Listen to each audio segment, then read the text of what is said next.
अस्सलाम वालेकुम जी।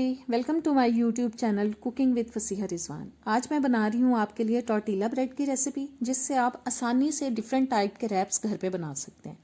आज मैं आपके साथ ब्रेड की रेसिपी शेयर कर रही हूँ। इंशाल्लाह ताला जल्द ही आपके साथ टॉर्टिला रैप की रेसिपी भी शेयर करूँगी। तो चलें शुरू करते हैं। 2 कप मैंने ले लिया है जी मैदा। 2 टेबलस्पून ऑलिव ऑयल नहीं है तो घर में यूज़ होने वाला नॉर्मल ऑयल भी डाल सकते हैं। हाफ टी स्पून नमक, 1 टीस्पून बेकिंग पाउडर और नॉर्मल मैंने पानी ले लिया है रूम टेम्परेचर। इसको आहिस्ता आहिस्ता से इसमें डालते जाएंगे और इसको अच्छी तरह से हम गूंद लेंगे। हमें बहुत ज़्यादा सख्त आटा नहीं चाहिए और ना ही बहुत ज़्यादा पतला आटा, नॉर्मल सा इसे गूंदना है। लिहाजा आहिस्ता आहिस्ता से पानी शामिल करें ताकि आप आसानी से इसको हैंडल कर पाएँ। बस अच्छी तरह से इसको मिक्स कर लेना है, थोड़ा थोड़ा पानी डाल के। और देखें जी, आटा मैंने मिक्स कर लिया है और अब मैं शेल्फ पे मैदा स्प्रिंकल कर रही हूँ। इस आटे को 3 से 4 मिनट हमें शेल्फ पे इस तरह से मसल के मिक्स करना है। अच्छी तरह से हमें इसको मसलना ही बोल सकते हैं तो मैं इसको अच्छी तरह से मसल रही हूँ शेल्फ के ऊपर रख के।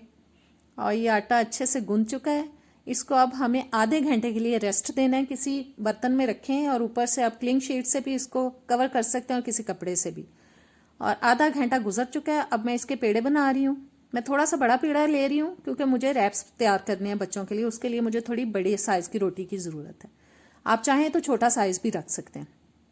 और मैं पेड़े तैयार कर लेती हूँ सारे। और ये देखें 6 पेड़े बने हैं 2 कप मैदे से। और अब फिर से मैं शेल्फ पे मैदा डाल रही हूँ और इसको अब हमें अच्छी तरह से बेल लेना है। और अब मैं बेलने की मदद से एक पतली सी इसकी रोटी तैयार कर लूँगी।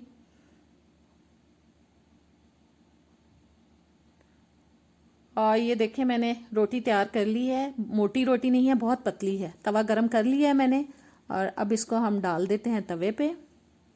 और बस अब दोनों साइड से हमें अच्छी तरह से इसको पका लेना है।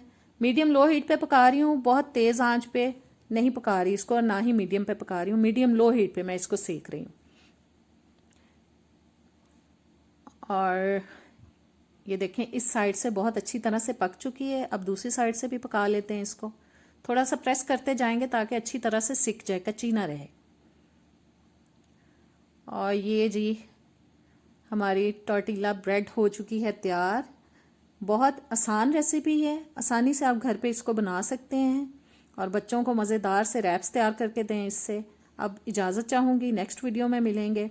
तब तक के लिए इजाज़त दें। अल्लाह हाफ़िज़।